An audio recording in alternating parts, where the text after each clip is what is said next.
मेरे जीने में मरने में तुम्हारा नाम आएगा। मैं सांसें भी लूं फिर भी तुम्हारा नाम आएगा। मैं सांसें रोक लूं फिर भी यही इल्जाम आएगा। अगर हम सब पुकारेंगे, अगर हम सब पुकारेंगे तो फिर वाल्मीकि आएंगे। मैंने कहा ना कि अगर हम सब फिर से पुकारेंगे तो हमारे बीच फिर से वाल्मीकि जी आएंगे। तो ऐसी ही प्रस्तुति लेके मैं यहाँ प्रस्तुत हूँ।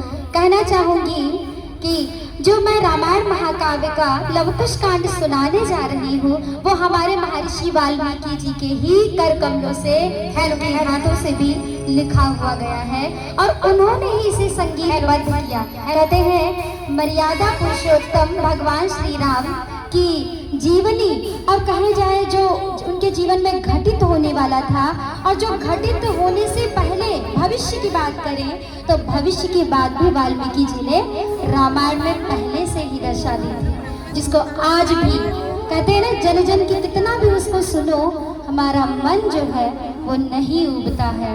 तो ऐसी ही प्रस्तुति के लिए मैं लवकुश कांड आपके बीच सुनाने जा रही हूँ। उसके लिए एक छोटी सी पंक्ति कहना चाहूंगी।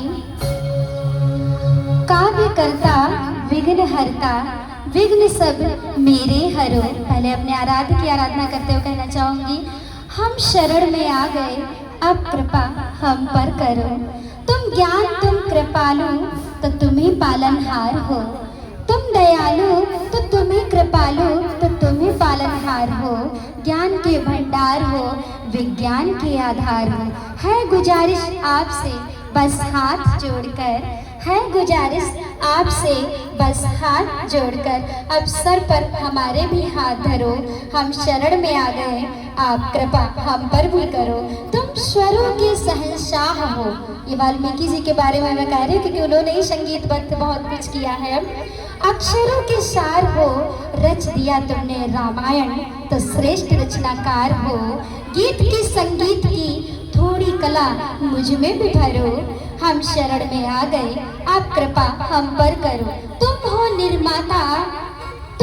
निर्माता जगत के, तुम ही सृजनहार हो। तुम ही मेरी नाव के मझधार हो पतवार हो।